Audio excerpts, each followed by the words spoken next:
Gentlemen, please stand for the arrival of the Prime Minister.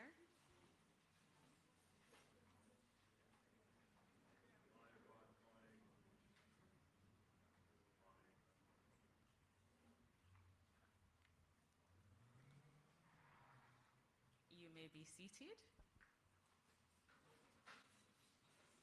Good morning, everyone. This is the part where you say good morning in your most vibrant voices. Good morning, everyone. Aww, I guess I'll take that. All right, there is a popular soca song by a Trinidadian artist, Machel Montano. He was here for the soca season last time.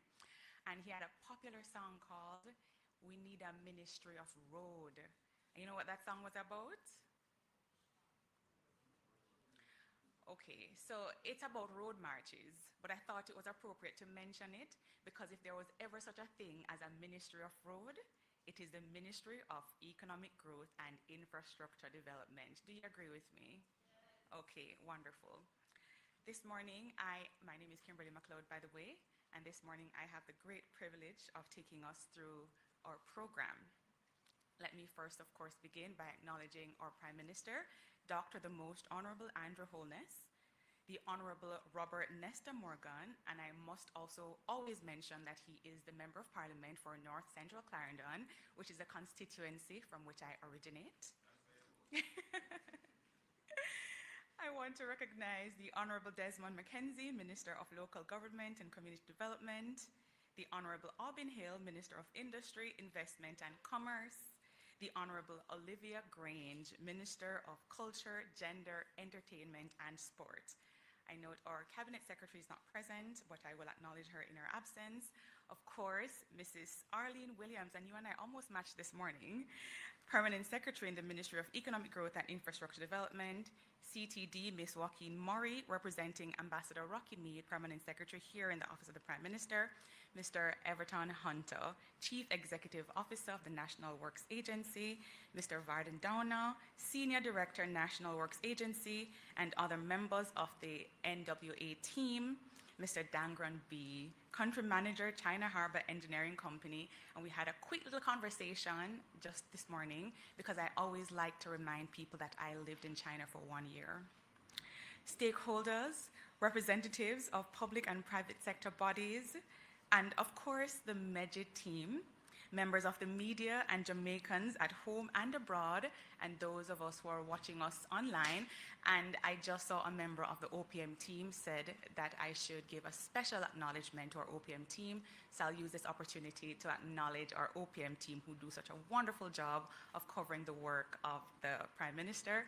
And of course, we assist various ministries as well. And of course, ladies and gentlemen, a very, very good morning to you. It is an absolute pleasure to welcome you to the Office of the Prime Minister for the launch of the Spark Main Road Program. Consultations across 63 constituencies, $45 billion invested, 610 roads selected. This is a very big deal. Thank you for joining us as we mark another important milestone in Jamaica's journey of growth and national development. We begin, as we do with all programs, with the national anthem, so I invite you to stand for the playing of our national anthem.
invite you to remain standing as Reverend Shawin Reynolds, the pastor of Chapel of Christ or Redeemer AME Church, gives prayer this morning. Morning, everyone. Let us pray. Heavenly Father, we come before you with grateful hearts, acknowledging that every good and perfect gift comes from you. We thank you for this day and for the opportunity to gather for this launch of the Spark Main Road program. Lord, we thank you for your blessings on our nation with vision, resources, and partnership that make projects like these possible. As we embark on this next phase of development, we ask for your divine guidance over every plan, every decision, and every hand that will contribute to this work. We pray for your wisdom upon our Prime Minister, members of his cabinet, members of Parliament, government officials, engineers, contractors, technical team, and all stakeholders involved. Grant them the integrity, sound judgment, and steadfast commitment to serve the people of Jamaica with excellence. Father, we ask for your protection over every worker on each construction site. Keep them safe from harm and accident. Strengthen them physically and mentally, spiritually, as they carry out their duty. May these improved roads serve as pathway for greater opportunities, economic growth, safe travel, stronger communities, and a better quality of life for all Jamaicans. May this program foster hope, create employment, stimulate investment, and contribute to the continuous growth and progress of our beloved nation. Lord, help us to be faithful stewards of the infrastructures that is built. Inspire in every citizen a sense of pride and responsibility, unity as we work together for the development of Jamaica. As this ceremony begins, may your presence be among us. Let everything that is said and done today bring honor to you and promote the welfare of our country. May this project be completed successfully, on time, and to the highest standard, and bring lasting benefits to a great generation to come. We entrust this program and our nation into your hands, confidently knowing that you will do all things that are possible. In your holy name we pray. Amen.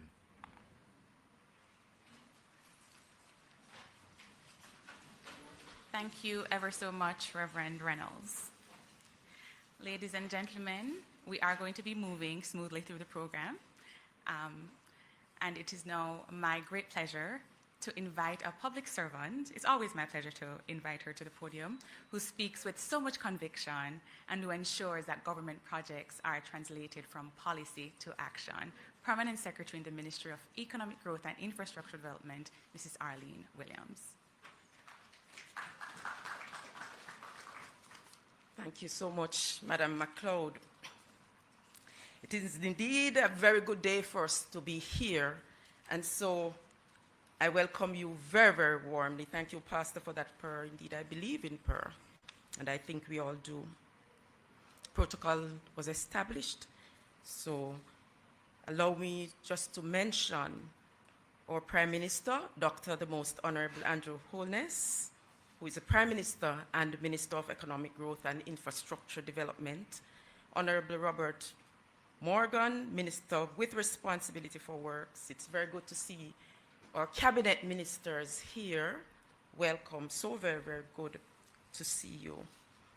And of course, we have Mr. Vard E.G. Hunter from the National Works Agency, Mr. Varden Donner, who will make a presentation this morning, the reps from the China Harbor Engineering Company. And of course, I want to acknowledge our students. Where are they? From the universities. Yes, welcome. You're valuable partners.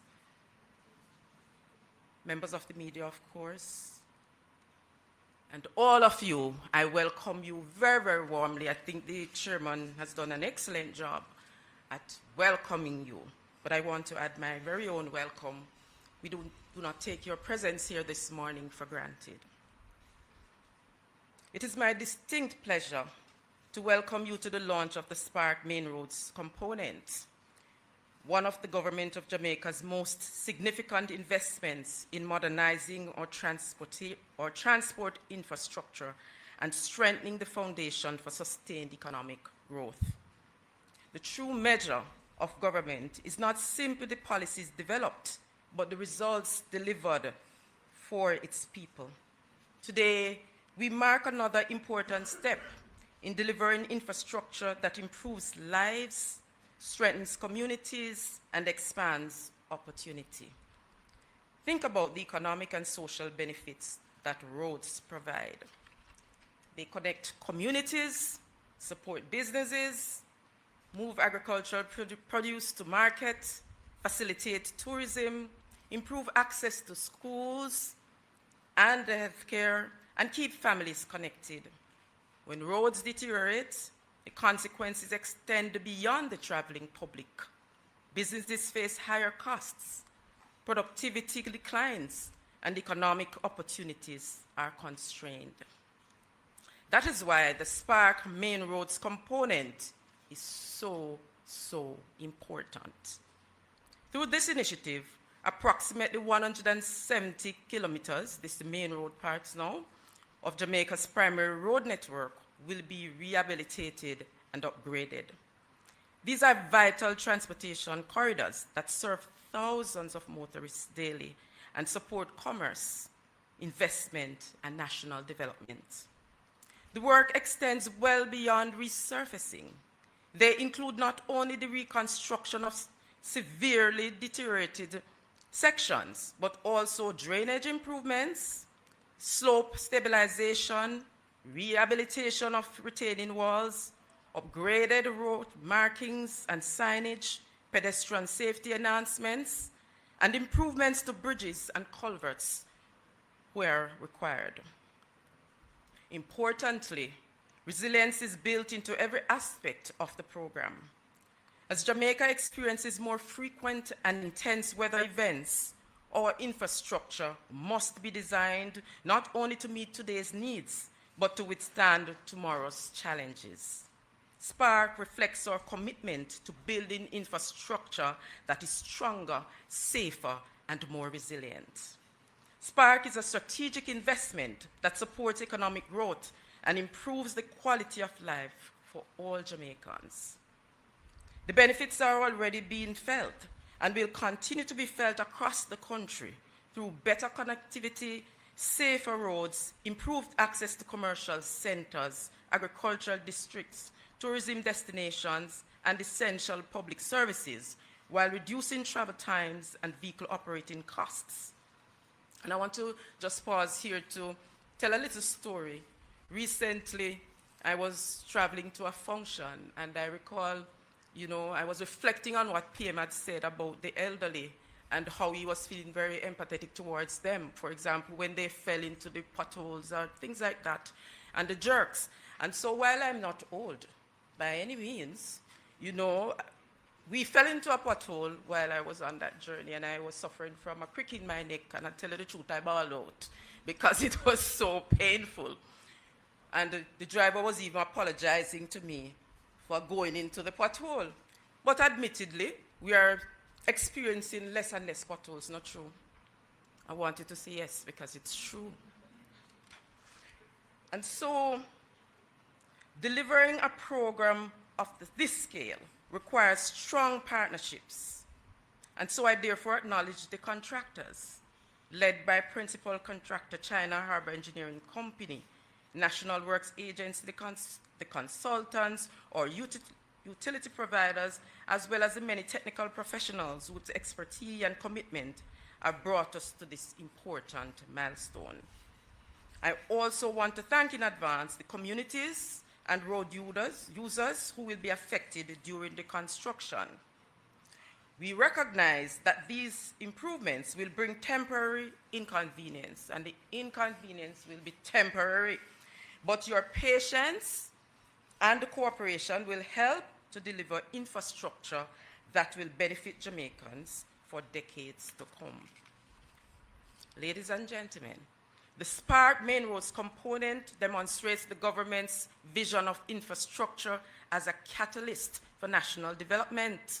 Infrastructure is ultimately about people. Every road we improve shortens a journey, strengthens a business, connects a community, and creates new opportunities. That is the true value of the investment we launched today. And so, as Minister Morgan, as you work tirelessly to roll out this very important journey in the lives of the Jamaican people, and I hope we're taking notes and we're documenting the improvements that our road network, are bringing to our people. May we remain very grateful. May we remain steadfast. As comedian, motivational speaker, and author Steve Harvey famously stated, the road to success is always under construction. Therefore, as we officially launch this important initiative, let us continue to work together with purpose, professionalism, and partnership to build the infrastructure that serves today's needs while preparing Jamaica for tomorrow's opportunities. Thank you all for joining us today. God bless you. Thank you so much, Permanent Secretary. And as she says, roads equal productivity, efficiency, ease, convenience. And so we look forward to that, even though we understand that there will be some inconveniences along the way. But the road to success is always under construction.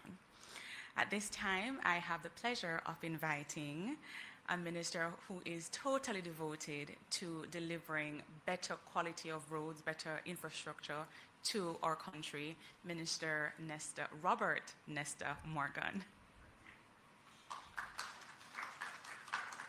Thank you very much to my constituent, who does not give me a break. She does call and question about the water on the road, so I don't get away.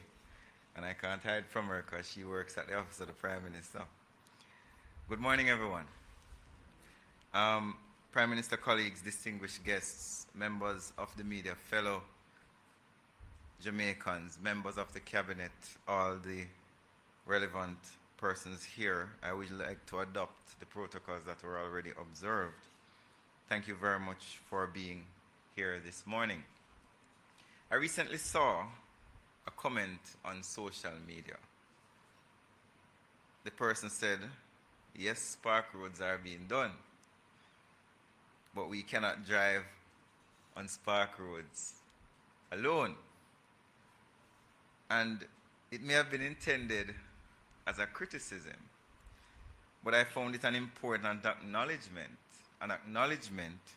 that Jamaicans are seeing that Spark roads are being done. Other comments also acknowledge the difference in quality between Spark roads and previous road infrastructure programs. And by their own admission, numerous members of the public are asking the question, why is our road not on the Spark program? That is something for us as a government, as technocrats, as stakeholders, to be proud of, that the government has a program that so many Jamaicans are asking, when is this program coming to my community? And that is precisely why we're here today. The roads leading to our schools, our hospitals, town centers, our markets, plazas, government services, transport hundreds of thousands of people and facilitates billions of dollars of economic activity. They are not simply surfaces that we travel on. They are arteries through which the Jamaican economy moves. Every day, approximately 12,000 trips are made along Residence Road, 45,000 trips on Washington Boulevard, more than 38,000 on Oxford Road, approximately 33,000 on Port Henderson Road, and then you have about 23,000 traveling between Old Harbour in St. Catherine and Freetown on the border with Clarendon. Those 5 corridors alone account for 150,000 trips. And I'm not going to extrapolate how many people are in those vehicles.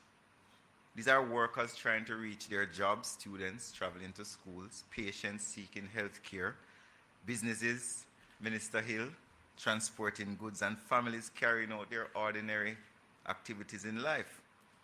When the Prime Minister launched Spark, his launch was a demonstration of the vision of infrastructure development for this government, a transformation as to how we would be building roads for the future for the benefit of the people. And today, at this launch, it's a further demonstration that we put these people, the people of Jamaica, at the forefront of our minds in designing the roads of the future.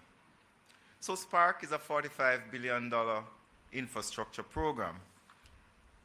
And for the first time in Jamaica's history, over 300 community roads are now in the process of being constructed. I have to repeat it over and over again, Minister Grange. There's never been a time in Jamaica's history that the government has attempted to rehabilitate 300 roads in the span of 2 years. And I think that is something we should congratulate the government and the people of Jamaica for. 37 main roads have been identified and are going to be publicly presented today as the priority roads for our main road program. In addition, or including, are 2 major grade separated interventions that will address critical congestion points in the corporate area. And I'll allow the Prime Minister and Mr. Downer to give you more details on those 2 major projects in the main road program. But publishing these roads in itself is an important reform because it increases transparency. And another peculiarity about the Spark program is that for the first time in the history of Jamaica, the government went to the people and asked them, which community roads are most important to you that you would like to fix? And we had consultations. Before I was Minister with responsibility for works, where the SDC, through the Ministry of Local Government, and the Constituency Development Unit here at the Office of the Prime Minister, the CDF Constituency Development Fund, went into communities, engaged stakeholders from both sides of the political aisle, and stakeholders who are not interested in politics, business people, civic groups, your neighborhood watch, the police, and said to them, tell us, how would you want your tax dollars to be spent in your community? And we came up with 630 roads. We are not going to be able to fix 630 roads under Spark 1, which is why the Prime Minister has instructed us at the National Works Agency and the Ministry of Works through the Ministry of Economic Growth and Infrastructure Development to begin the process of planning for Spark 2. This transparency allows the media and the country to have a wider ability to track the implementation of the investment that we're making. It gives Jamaicans the information necessary to measure how their $45 billion is being invested. The program, however, should not just be judged by mere announcements, contracts, or work orders. It must be judged by completed works and the improvements we have made to the infrastructure of the country. As of June, as I said before, over 300 roads have been placed in Spark work orders, and I want to thank the enterprise contractor for being here, China Harbour Engineering Company, as they have been leading, along with their local subcontractors, local subcontractors are an important part of the Spark program, and over 25 of them are currently working with the main contractor. I want to say before I go, Spark is not a patching program. And I'm repeating it again. If repeating it again means I can repeat it again and again and again. My English teacher would not be proud of that statement. Spark is not a patching program. It's a total rehabilitation of our road infrastructure. It would have been very easy, especially coming up to an election, for the government to say, let us use this money and patch every road in Jamaica. And a lot of people would have been happy with that decision. But would that decision have given the people value for money? Would it have been a proper investment in the future development of Jamaica? We do not think so.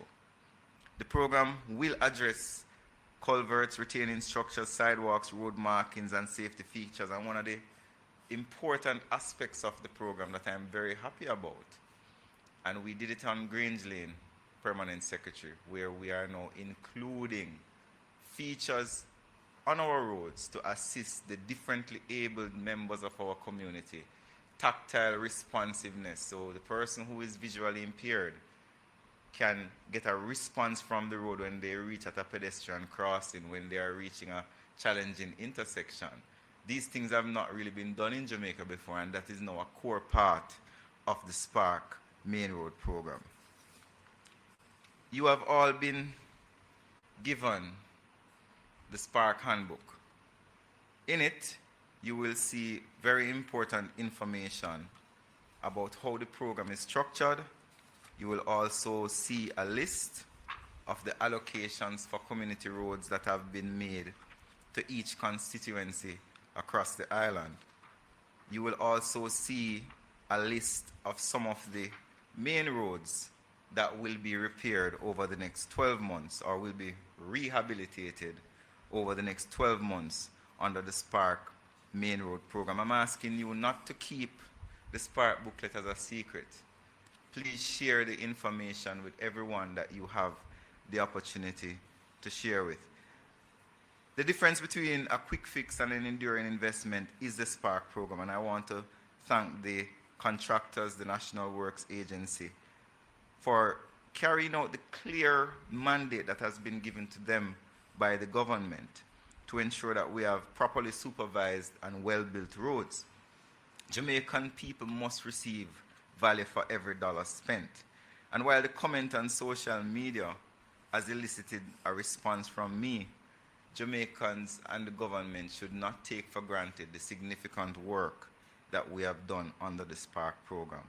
So today, as we launch the Spark Main Road program, we must reinforce our commitment that Spark roads will not merely look good when they are completed, but they will be properly constructed, properly supervised, and built to last. I just want to, before I go, thank the partnership of the Ministry of Local Government, our various cabinet members who have kept us on our toes by being responsive in the challenges with the Spark as we continue to improve the program. Members of the opposition have also been very responsive in highlighting challenges and also commending us on some of the work that we have done.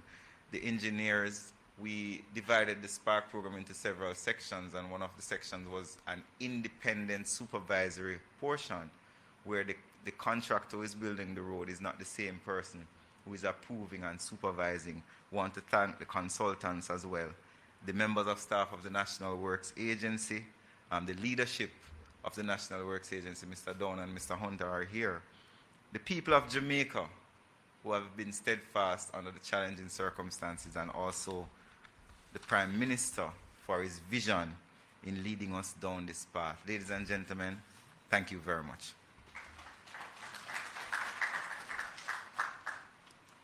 Thank you so much, Minister Morgan, for that comprehensive presentation. And I'm sure we're all very excited to learn that the roads will be accommodating all Jamaicans. So it's inclusive, comprehensive, thoughtful, modern, forward-looking development of our national infrastructure, particularly our roads. At this time, I invite Mr. Varden Downer to deliver a presentation.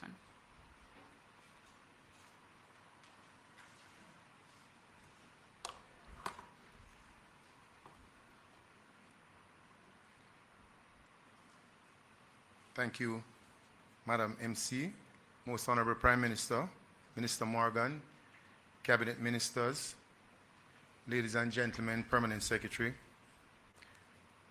I have the task this morning of presenting to you the update, first of all, on our Spark program, focusing on the local and community roads where we are now, and then I will get into the main road component.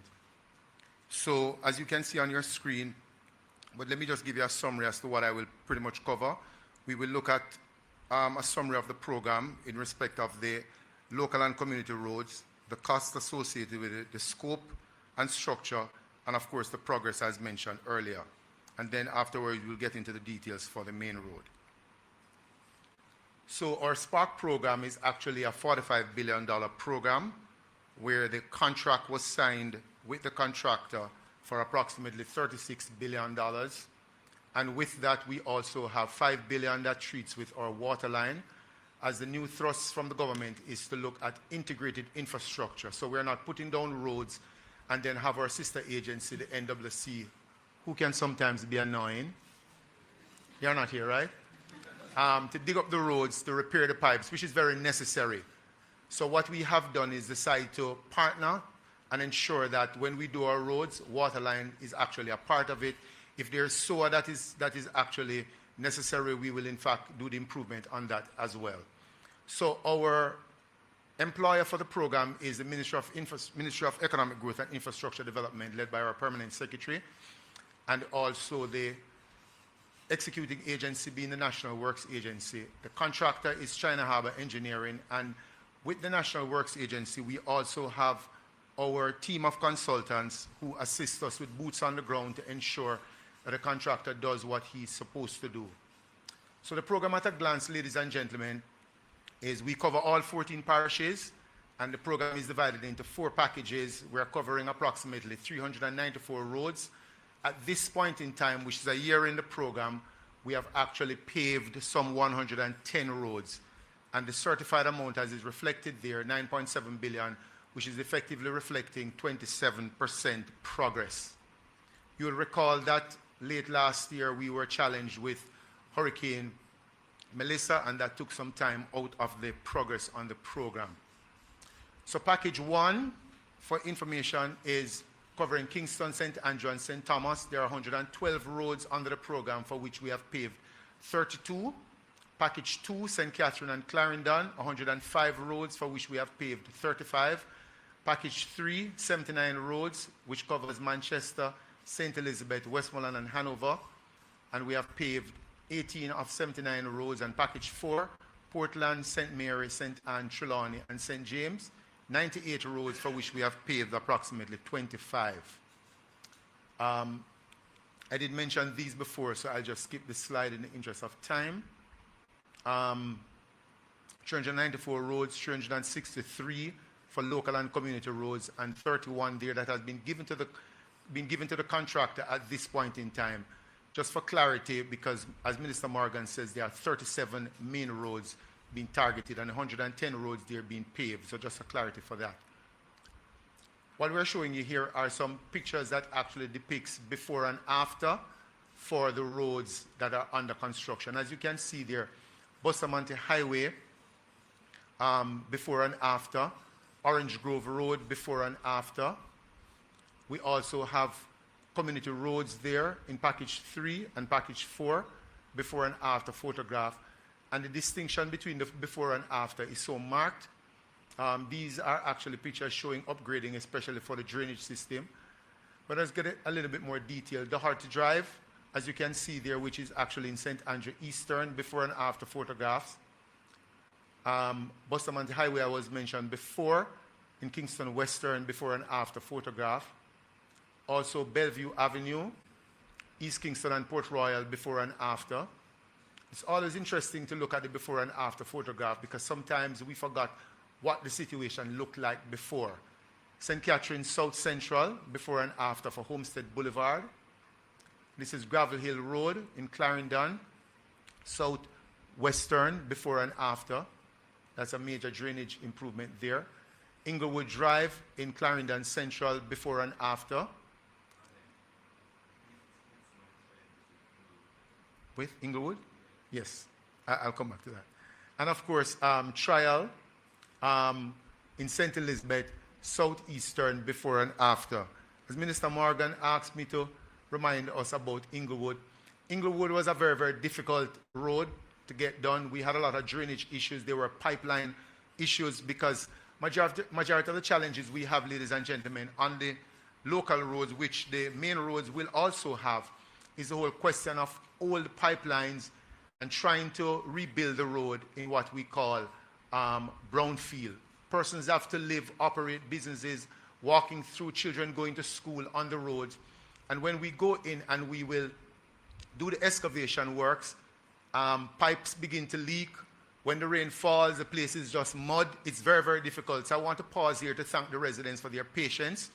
For most of these roads that we have been through, it has been very, very difficult for those residents within the communities.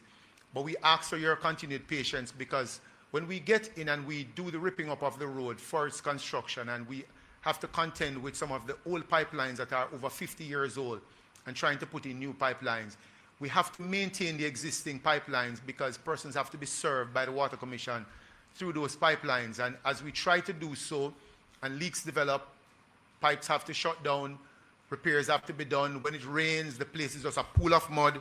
It becomes extremely difficult. In this particular case of Inglewood Drive, the residents write consistently, complain about it, but we are actually at the end now, and I'm sure that they will enjoy the road for the next several years.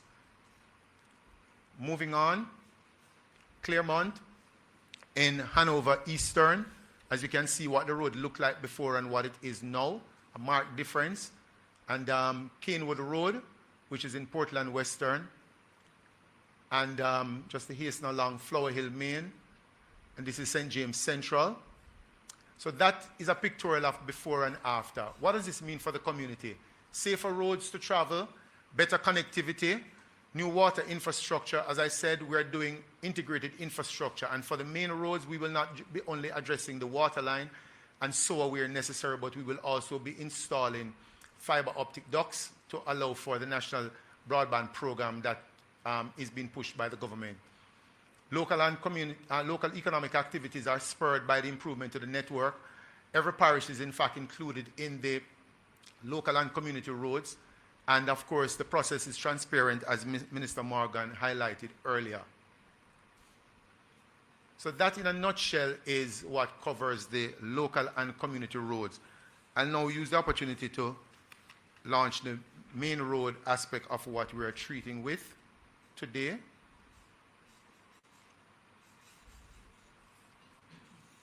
Okay, so just to remind us that roads are the backbone of national growth. So why infrastructure project matters? It improves accessibility, drives economic growth, enhances safety and resilience is the buzzword these days. And of course, it improves quality of life. So every road project is an investment in a more connected, resilient, and prosperous Jamaica. The main roads were not selected arbitrarily. We actually selected the main roads based on a data-driven approach. We sat down and spent a lot of time, and by we I mean the government overall, the Works Agency with the ministry, led by our Prime Minister and Minister Morgan and our Permanent Secretary. And we have in fact looked at primarily 4 factors, but we have a number of others that were under consideration. The population that is served by these roads, traffic and mobility demand, access to essential services, and economic and strategic importance. The roads were selected based on their ability to maximize benefits to Jamaicans and improving connectivity, reducing travel delays, and enhancing access to essential services and supporting economic growth. So these were not based on the constituency that they exist in, but were national roads for improvement. So our primary objective was to focus on connectivity and accessibility traffic flow and mobility, and safety and resilience. Just to highlight a few things on the program objective.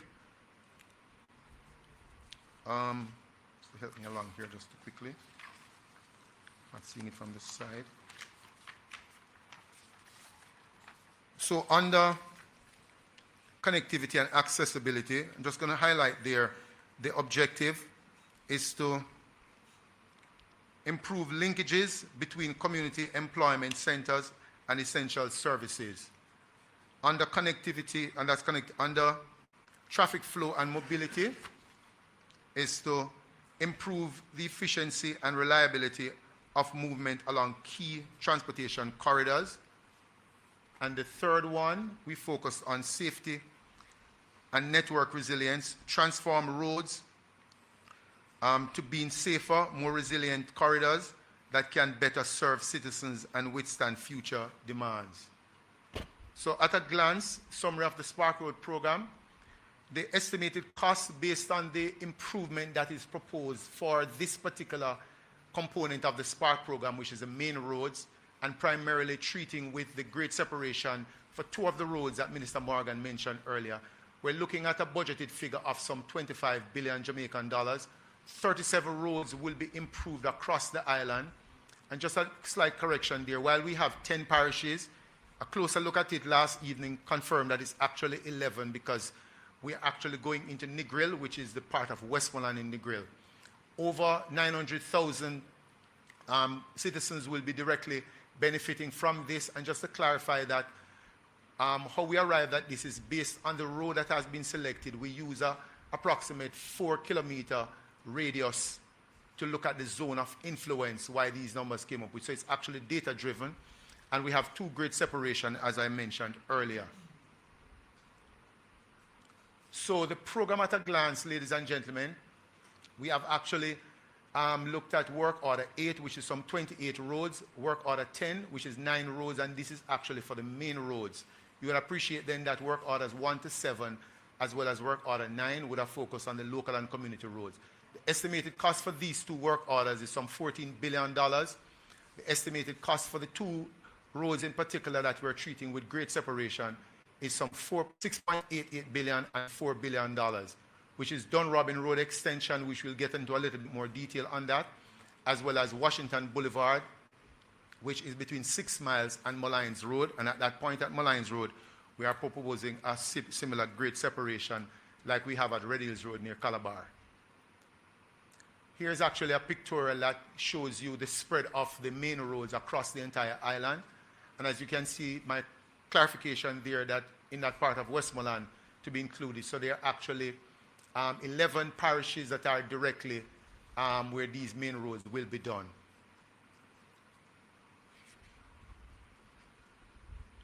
"37 roads, approximately 170 kilometers that the roads will cover. At this point in time, the contractor is mobilizing for these roads, and our contractor is here, China Harbor Engineering. These are the actual main roads, a list of main roads.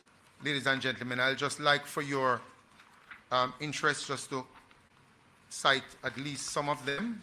I think it's very important. Mullines Road, Seaward Drive, which is from Mullines Road going down to Olympic Way towards 3 Miles. We also have Red Hills Road, which is from Perkins Boulevard to Swain Spring. There is Stony Hill Road from Stony Hill Road to Golden Spring. There's Cooper Ridge to Gordontown to Mavis Bank. There's also Oxford Road. There is Freetown to Forepath to Whitney Turn. There is Spalding to K Valley, Chapelton to Penance, Maypen to Soursop Turn, ending at Woods. There is Hill Run from the Toll Booth to Fellowship Hall. There is Spanish Town Bypass from Twickenham Park Roundabout all the way to Brunswick on the other side. There is also Linstead Bypass from Bogwalk to Vanity Fair. We also have planned Williamsfield to Glengough. There's St. John's, which is Kitson Town Main Road. Then there is also Gregory Park Main Road, which comes from Dyke Road to Grange Lane, that was recently completed. There is part of Port Henderson Road from Bayside to Naggerhead. There is a Salt Pond Road from Brayton to Phoenix Park. There is the Old Harbour to Freetown as well. And we also have Greenvale to Spur Tree, Royal Flat to Caledonia Road, Cane Shop to Highgate Hall, Troy to Warsop, Falmouth to Wakefield Bounty Hall.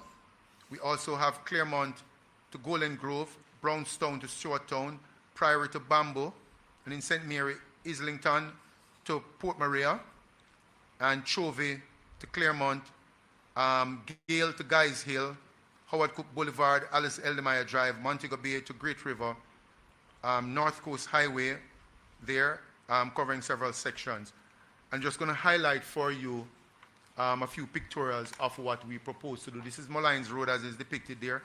And when we say this, for each of these roads, how the roads are defined, based on the budget that is available, we'll be doing what we call part of the road. Because Molynes Road, as most of you would be aware, extends all the way to Shorthand Road in that particular area. We also have one of the city entrances for this road, which is from Harbour View to the bottom of Mountain View along Sir Florizel Glasspool Avenue, Glasspool Boulevard, to Windward Road there. We also have Stony Hill Road to Golden Spring, and we're just covering about 10 of them here. We're not going through all of them in the interest of time. We also have Cooper Ridge, which is effectively from Papine to Garden Town and just a little bit beyond in St. Andrew. Then there is the Spanish Town Bypass, as was mentioned before. That picture should have extended beyond that, just for clarity. Linstead Bypass, as was mentioned earlier. Howard Cook Boulevard in St. James. We also have part of Hanover there, Great River to Sandy Bay, and we have Green Island to Parish Border, and of course Parish Border to Negril in Westmoreland. So in summary, what we have, as I mentioned before, are 37 roads. So this year is actually the focus on Washington Boulevard. This is now the western entry into the city.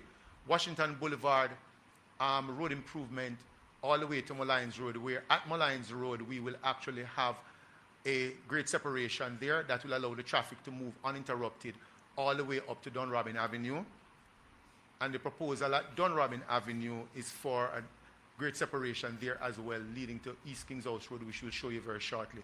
So this is just a pictorial of the Washington Boulevard, 6 miles to Molynes Road, which will include an expansion of the bridge by Pembroke Hall from 2 lanes to 3 lanes. These are just some information Minister Morgan mentioned earlier. The vehicles per day at the junction in question, which is Washington Boulevard, Molynes Road, we're talking 150,000 plus, and just for one direction only, we're talking 76,000. We expect to have no issues there in terms of collision, because at that time we'll have a grade separation. This is Dunrobin Road extension, as I mentioned earlier, from Dunrobin Avenue going all the way to East Kings House Road, and we'll show you a depiction of what we're looking at. At this point in time, we're actually at concept design, where we'll be discussing with our contractors and consultants with respect to the detailed design so we can get this project moving. The preliminary estimated cost is just under 7 billion Jamaican dollars. And this here is a depiction where we will have a grade separation at Constant Spring Road and Dunrobin Avenue. There's also another grade separation by Upper Waterloo Road with the new road that is actually going through. Sandy Gully area is the area that will be used to carry this road through, so we should not have any land issue as far as that part is concerned. And the Sandy Gully will remain in place.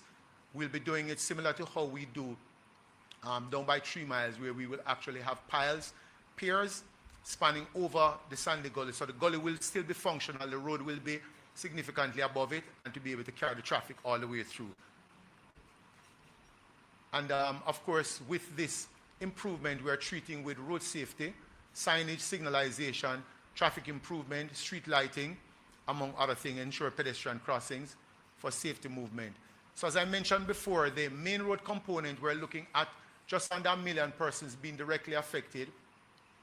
And of course, 504,000, we're looking there for daily traffic support, 164 schools, health centers. I just want to make sure I'm saying the right thing. School health centers, because we did look at the impact on schools for every single road. We looked at health centers, and we also look at emergency. We look at emergencies such as police, fire stations, etc. for that. Why this matters to every Jamaican: faster, more reliable journey for commuters, reduce fuel and vehicle operating costs overall, time saved during commuting, and of course, improve access and reduction in time being wasted to get to healthcare and emergency centers. So challenges as to when we are addressing these and how we will do them. Some of the challenges we have, which we all know are weather-related, land acquisition matters, and traffic disruption. Some of the mitigating strategy we have is to program our works with respect to weather patterns to ensure that we maximize when we have good weather. Land acquisition, we are doing early engagement with the critical stakeholders. And for traffic disruption, we will ensure that we program and relate to all the stakeholders, including the police, to assist us as we go about implementing the program. These are just some of the details that I think we went through earlier, so I won't bore you with that anymore. So let me thank you for your time and your patience. Thank you very much, Prime Minister.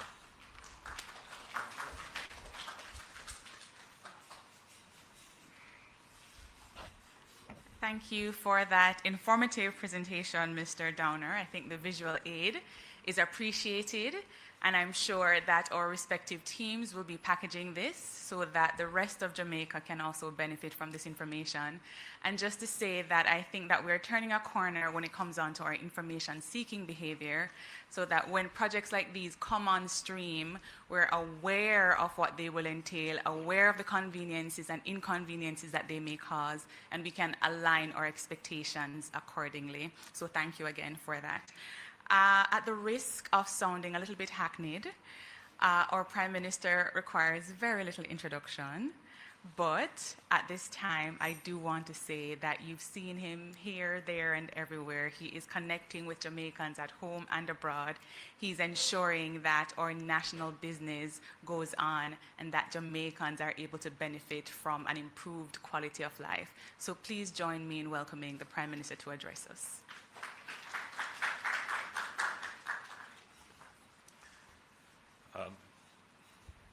Good morning, everyone. Good morning. I'm going to start by repeating a directive that I gave earlier, and I'm hoping that our head of protocol is here. So we're doing so many things, and it is necessary that we mark every achievement with some form of ceremony. But it doesn't have to be ceremonial. I hear Minister Grange chuckling a bit.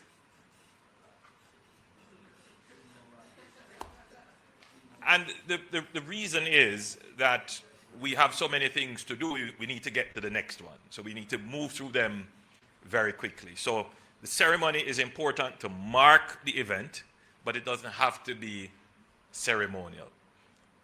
You know, there's a description of what is a good speech. Some of you know that description. It should be long enough to cover the subject, but short enough to capture your interest. But I prefer the other one, which says a good speech doesn't have to be eternal for it to be immortal. Brevity, that is what we're seeking. So, if we could keep the ceremonies within 1 hour, that would be great. And that I see the Director of Protocol saying, I am at fault. Because I may speak eternally. Let me acknowledge the members of the Cabinet who are here. Ministers Morgan, Mackenzie, Hill, and Grange, our Permanent Secretary, the head of the NWA and his team, representatives of China Harbour, members of the Ministry of Economic Growth, and Infrastructure Development and stakeholders, everyone, good morning. The Spark program is a $45 billion infrastructure program. It provides $20 billion for main roads, $16 billion for community roads, and $5 billion for water infrastructure,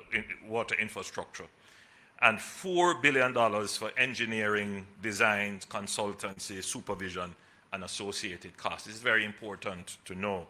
Not all of the road is asphalt and pipes. Much of what we do is about the planning for the road. So even before we put one backhoe on the road, there is a significant volume of work that is done to ensure that the road is done well and will last. In fact, the preparatory works are just as important, if not more important, than the actual implementation and construction. So I want the public to understand that for all the roads that we're doing under the Spark program, and indeed for any roads, a large part of the budget, or rather a significant part of the budget, goes towards the preparatory work, the engineering, the designs, the environmental studies. Oftentimes, we also have to do a business case, an economic case, the traffic studies. All of those things are done.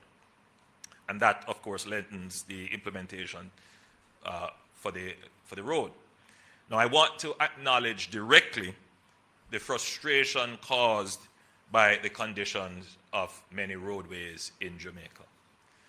I hear the protests, the calls to the radio stations complaining about your roads. I am in communities all over Jamaica, and one of the topics that persons come to me about roads. I get many messages and emails and calls, and if I were to categorize them, roads would be a significant complaint. And recently, I saw an article where one of our members of Parliament, Dwayne Smith for Northwest St. Andrew, was tackled by the Citizens Association in his communities about their roads, and rightfully so. There are so many communities with roads that are deteriorating. There's nothing that I say here that any of the residents who are suffering from bad road conditions will take comfort in, because the truth is that the citizens, they don't judge the road program of the government by the contract sign or a lovely ceremony such as this one, or the billions that I am announcing. That's not what they're interested in. What the public is interested in is that when they get up in the morning, they go in their car and they're driving to work, they don't hit a pothole. They want to just drive on a smooth road and back home. And for many of them, the question is that too much to ask? Is that too much to ask of our government? And then there are those who will say, you know, I've traveled to other places and they all have, you know, smooth roads and good infrastructure. Why can't we? And so I want to say I understand the frustration. But it is not so simple. I know that's not what you want to hear. But road, bridges, hospitals, water systems, sewer systems, they are very complicated and complex undertakings. Not to mention, they are very expensive. Very expensive. But nonetheless, your government has the ambition to deliver to you the carpets that you want, from your home to your work or to whatever endeavor it is and back. The smooth road, because it is a sign of modernity, it's a sign of development, it is part of the quality of life that you experience, and we want you to have the best experience, the best quality of life. And so that is why we have developed this Spark program, which is the first attempt of the government to not just patch roads, but to do mass rehabilitation of roads. And I want to make that distinction. The government can patch roads, and we do patch roads all over Jamaica. But to be fair, a patching program will not bring the road network to the quality that you desire. And what you're seeing happening now is that we are beginning to patch the patches.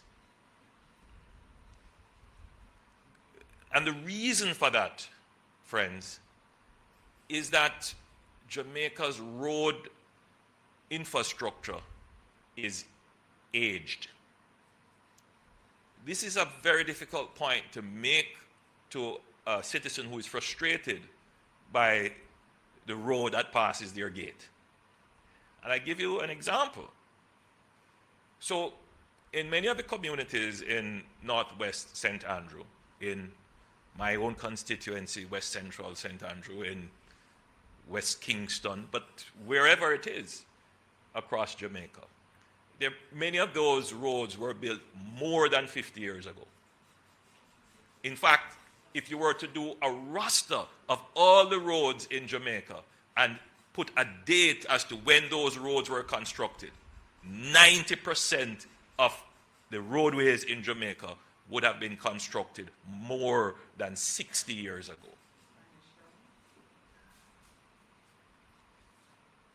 And if we're honest with ourselves and ask, how many of those roads were totally rehabilitated? It would be less than 5%. So the challenge that you're facing now with roads is not just the weather. It's not just, the lack of maintenance or damage done to road by how we use the roads.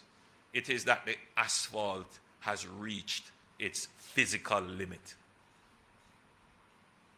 It's just the reality. And even if you were to patch it, that does not solve the problem, because the sub-base of the road has also deteriorated. But there is also another factor. These roads that were designed and built more than 60 years ago were not designed and built for the level of rain and water that they have to carry, for the level of traffic that use them, and for the weight. So I'm not trying to ask for the understanding of the country, right? Because I do understand the frustration. But it is important that when we start to vent about the roads, we also appreciate what the challenge is. Now, you'll never escape politics in the matter of roads. So there is an argument that says there are some roads that you should focus on. So there are some main roads, there are some critical thoroughfares, and there are some roads that people are going to demonstrate for. And so, in other words, the politics can have an impact on the budget allocation. But then the question is, should it be that protests and demonstrations determine how governments plan their road programs? I'm not giving you an answer. I'm just asking you to consider that. Because were that to be the case, then the people who are going to quarrel the loudest and so forth, they may be the ones, but it may not be the economic best decision. It may not be the best strategic decision. I'm saying all of this for the public to appreciate the complexities that your government has to address in dealing with managing roads. So where do we start in managing the road? What is the good news? Where is the hope that our roads will be repaired? What is it? Firstly, we have to improve the governance of our roads, how we manage our roads. My grandfather used to be a superintendent in the whole PWD. And I know that there are many persons from that era who reflect upon the efficiency and good management of the Public Works Department. And for them, the solution is, why don't you go back to the Public Works Department? I have been asked this many times. E.g., don't take it as a criticism of the NWA. But there is a kind of romanticized view of the roads of old and how they were built.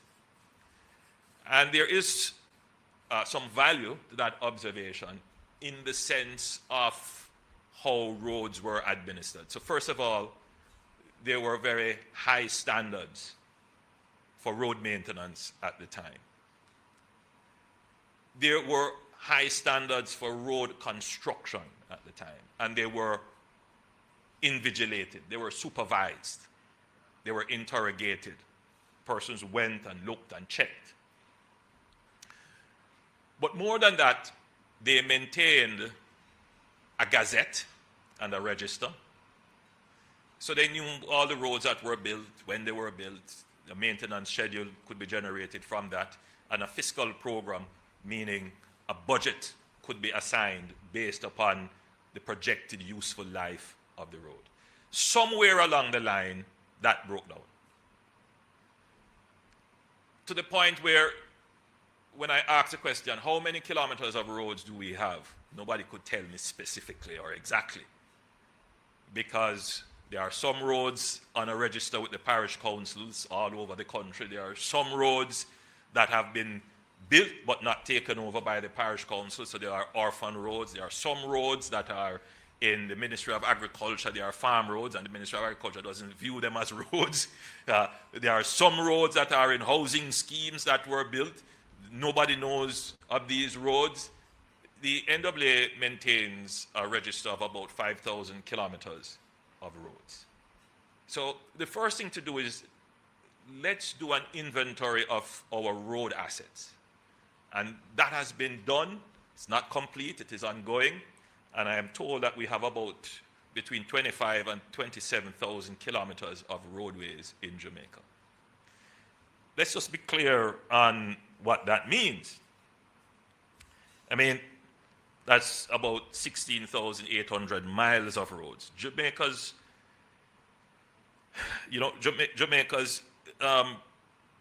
total square kilometers would be about 10,000.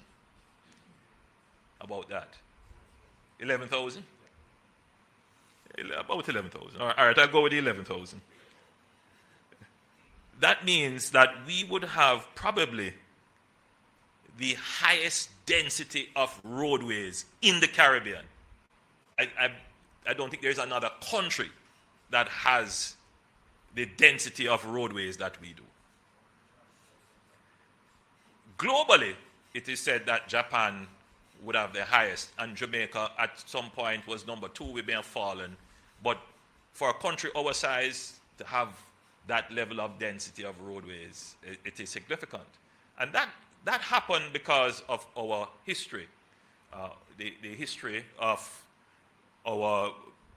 the end of the period of enslavement, the rise of free villages, and then the building roads to connect the dispersed population all over the country would mean that we would have built out a very extensive road network, which today, when we have done this survey on all the roads that we have, we really have to start to look at some roads and determine whether or not those roads still carry economic value, whether or not they should still remain on our register of roads. Because it's one thing to have the road there and you're not using it, but yet it is still expected to be maintained.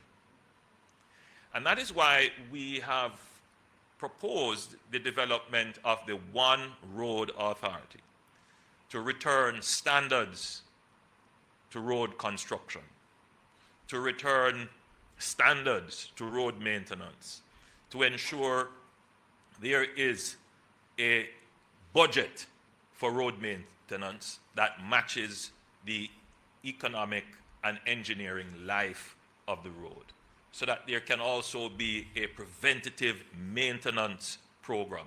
But more importantly, that there is a regulator and someone who will supervise road construction, road maintenance, and preventative work. And in addition to that, an authority that has the legal powers to prosecute road users who destroy the national public assets in our roads by improper use or deliberate destruction. And that's the whole purpose of the One Road Authority. That is being worked on. I've charged Minister Morgan to have that delivered by early next year. As you know, there is a long process towards establishing an institution, developing the legislation, passing it through Parliament and getting it done. But I think we can get it done. So if we can address the governance issues as it relates to roads, then I think we would be 50% of the way to seeing how we can repair all our critical roads and bringing them up to the standards that the public would want. So, someone once asked me, you know, what would it take to repair all the roads in Jamaica that would be in need of repair? And I did some back of the envelope calculations. Jamaica's national budget, or last budget, was about 1.4 trillion Jamaican dollars.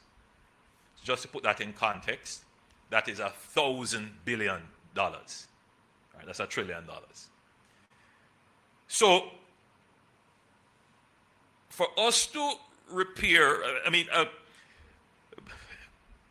E.G. and Varden tells me that to do a kilometer of road in Jamaica properly, you would be looking at about 120 to $250 million. That is to put in the drains and to put the proper camber and the water mains and to give you a really good first world infrastructure.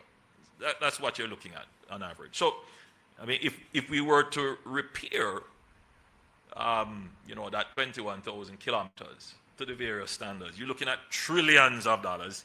In fact, you'd probably be looking at between $5 to $7 trillion. So in other words, we would need to use the national budget for about 5 years and do nothing else.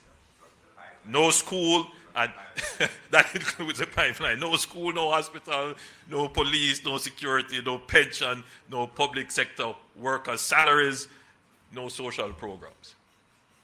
All right? So we would have to forego everything for 5 years to make an impact.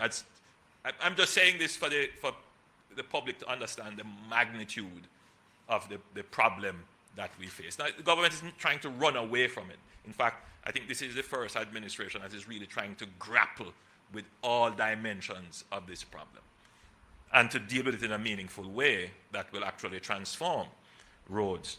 So,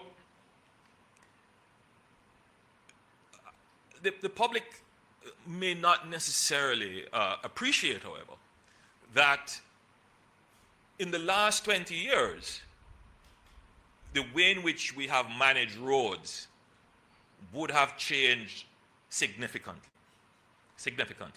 And I can point out this to you without any fear of contradiction. I mean, in the previous decade, so let's say between 2006 to 2016, on average, the government would have spent something like $8 to $20 billion, $8 to $20 billion annually on roads.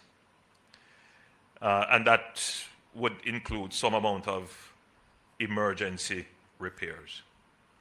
In the last decade, 2016 to now, the government is spending somewhere in the region of 25 to 75 billion dollars on road repairs. Even if you were to take out inflation, this is still a significant amount of resources that the government is spending on roads. In fact, the government in the last decade has increased spending on roads more than threefold. But the majority of the public will say, I don't feel it. And that is because of the magnitude of the problem. Let's face it, you know, we have 300 roads under Spark.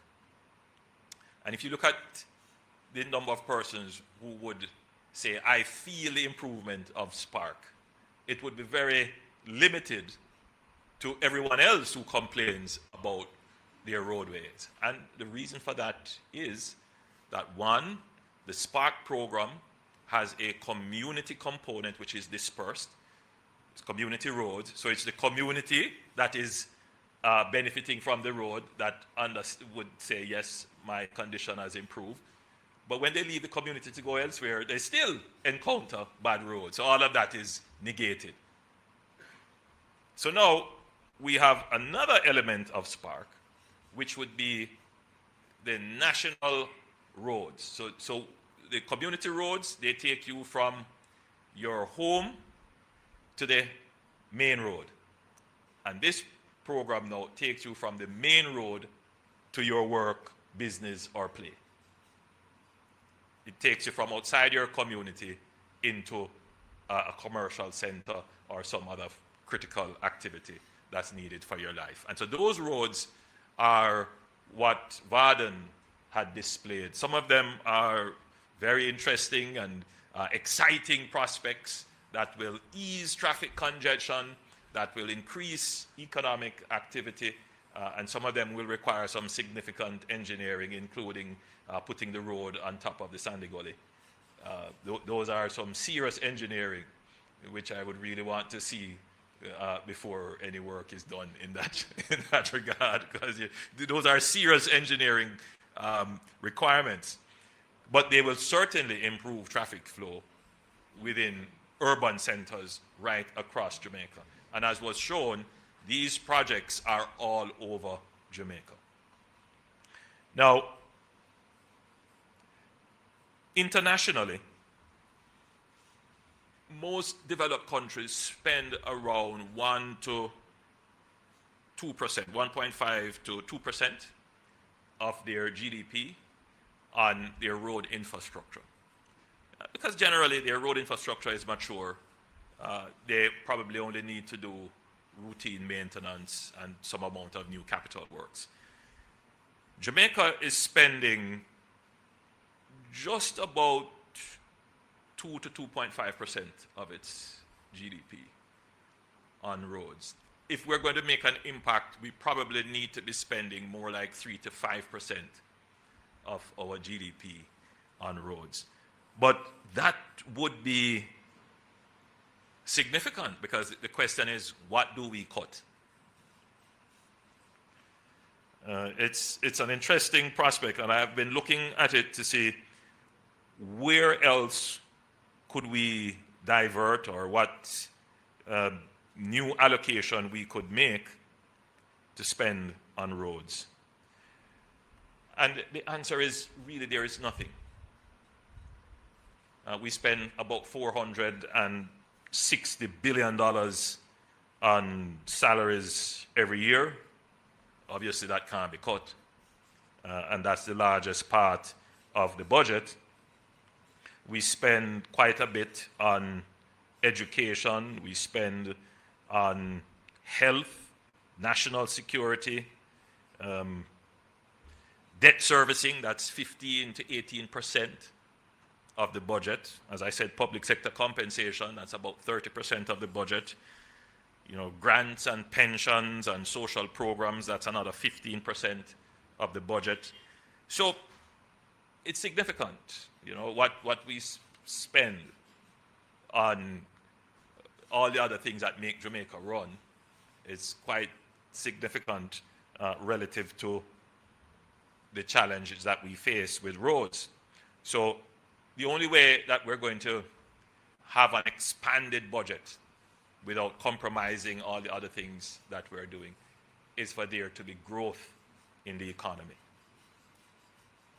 That's a subject that the people who complain about roads don't always figure.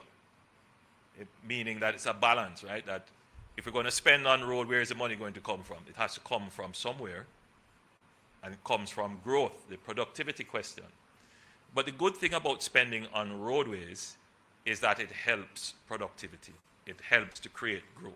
And that's why we are making the investment as we are, these massive investments in our roadways, because they increase productivity, which will improve growth, which will give us the funds to reinvest in the infrastructure.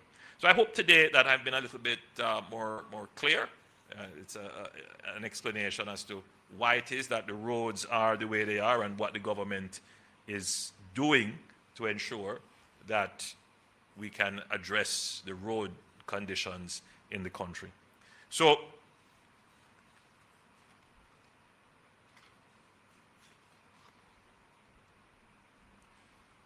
this program, therefore, will address the main roads. We will begin, we have issued 31 of the roads as work orders, and that means that China Harbour, who is the contractor on the project, will begin to do the preparatory works and then move into actual construction. Some of them could start within a year, others may take up to a year and a half to actually see the works done.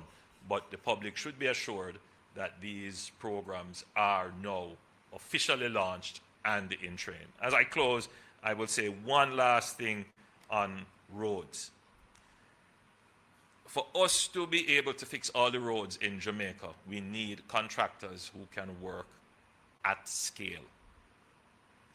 One of the challenges that we're facing with the current Spark program is that we simply just don't have the contracting horsepower to manage all the roads all at once. And the government is contemplating how we can support the development of a contractor class in Jamaica. I mean, I hate to put it that way, but how we can develop the contractor capacity in Jamaica. So, you know, to move away from the notion of the contractor as a one-man operation who is engaged on a short-term basis and, you know, operating out of their bag, essentially, to the notion of the contractor who is a corporate entity that is invested with a balance sheet that can fund, finance, and carry the works that they are contracted to undertake, and to move them to a higher level of professional conduct. We do have some contractors who are exhibiting that level of enterprise operations that we require to do this level of operations. But there are some that continually disappoint, and we will have to address that. So that as we move with this large project, with what we're going to be doing under NARA, contractors are a critical partner in our growth and development. So we are working out a policy. We'll come to the country with more details as to how we can support contractors, whether it is through training, access to financing, access to equipment, partnering with other enterprise contractors. But we have to have a framework that develops a kind of new generation of contractors who can assist, who can be the credible partners that we need to carry the infrastructure program. Look, it's not to triple your capital budget is a major thing. And we have seen our fiscal commissioner report that sometimes we can't spend the capital budget because the execution, which is a function of the contractors, is deficient. So it's one thing for us to have the funds. It's another thing to be able to implement. So we have solved the fiscal issues, so we do have the funds. We are tripling the budget, but the implementation is also a challenge. So we are going to have to address that specifically. Ladies and gentlemen, I tried.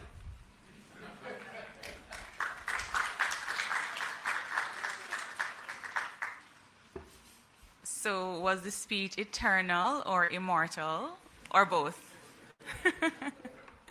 Thank you, Prime Minister, for always educating us, for always contextualizing things for us and helping to deepen our understanding of the kind of complexity that involves or that goes with such a massive infrastructure overall. As you noted, it is not necessarily going to remove the frustration, but it certainly encourages patience and understanding throughout the process. There's a Jamaican proverb that says, howdy, unanuit? Howdy and tenki broke no square, which essentially means there is no harm in showing kindness and gratitude. So I have the great pleasure of thanking you all for being such a wonderful audience today and for sharing so much of your valuable time currency with us. We do not take it for granted. And of course, to our partners from the China Harbor Engineering Company, I want to say xie xie and zaijian. Walk good, everybody, and thank you again.